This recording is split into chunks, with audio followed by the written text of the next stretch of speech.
Jonathan in Mesa, Arizona.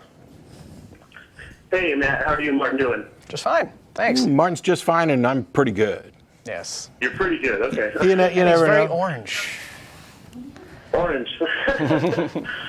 Martin, I noticed you switched from Oreos to Girl Scout cookies. Yes, I did.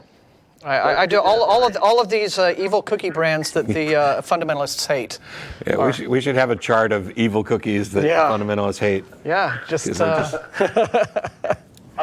secular cookies any better? Well, those weren't bad.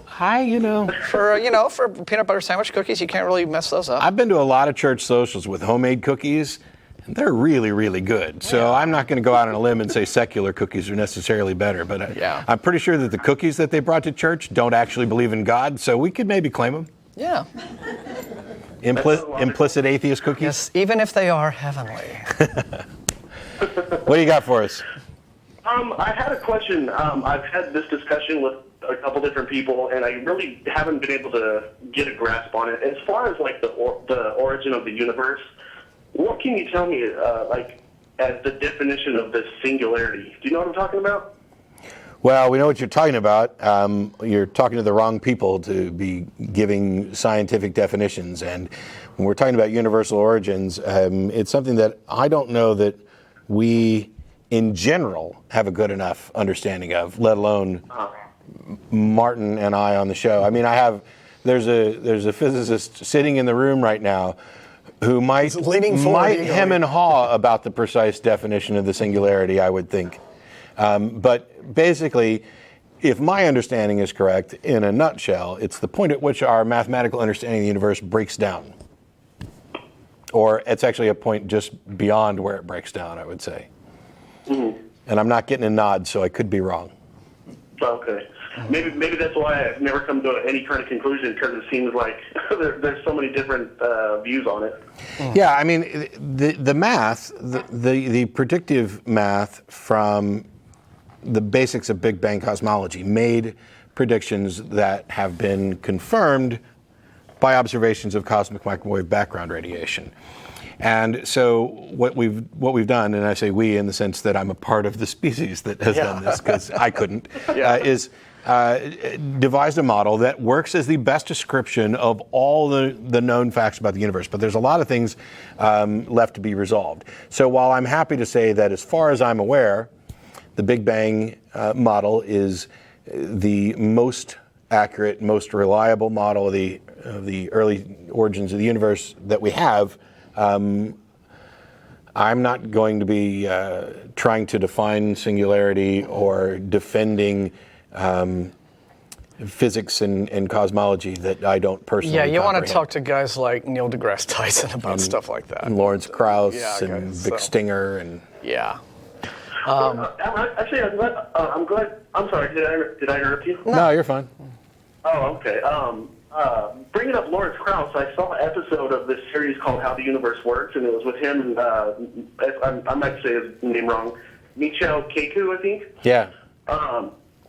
And one of the things that Krauss said was that when he mentioned the singularity is that it was an infinitesimally dense, infinitesimally hot piece of matter that exploded the universe into existence.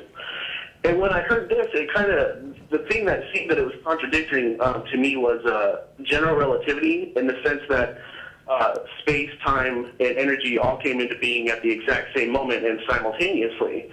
And it seems to me if general relativity is true, and so far I haven't heard anyone say it's not, that this speck of matter couldn't have existed before the universe came into being. So that kind of seems contradictive, doesn't it? Well, there's also the before the universe being, that may not be a coherent concept because of the time issue. But, if you actually Google Lawrence Krauss's talk online called A Universe from Nothing. He gave it, I think, in 2009 in California at an atheist convention.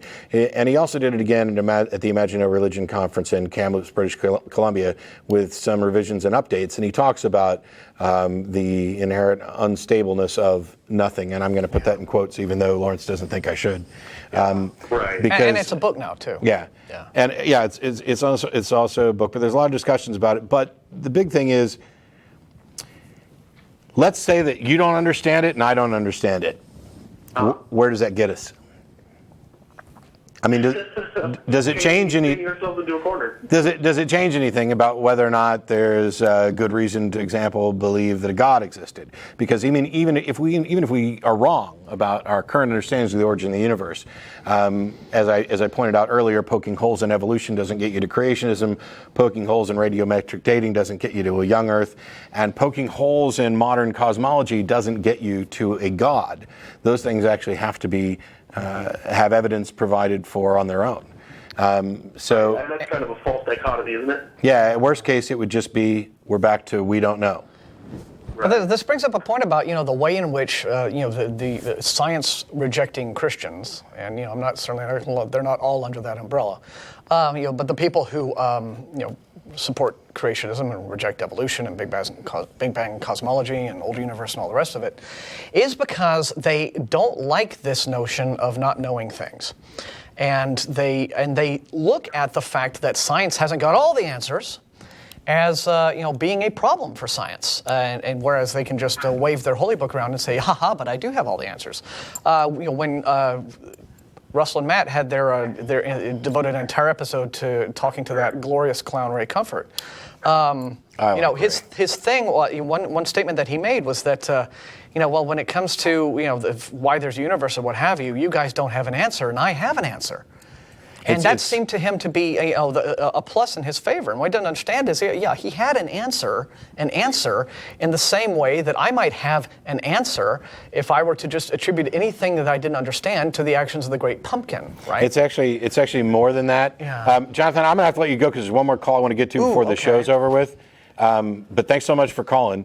Hey, thanks for taking me, guys. Sure. Yeah. It's actually more than that. I just had a podcast debate on a Christian podcast the other day against John Ferrer, who I debated previously with JT. We did a team debate. Okay. And one of the things that John kept saying over and over again was that there's something that it's not okay to not know. I mean, he's not comfortable with I don't know as an answer, and so when naturalistic explanations fail, he is somehow justified in kind of reaching out to supernatural explanations. And I was trying to explain that no, when you get to the point where you don't know, you just don't know.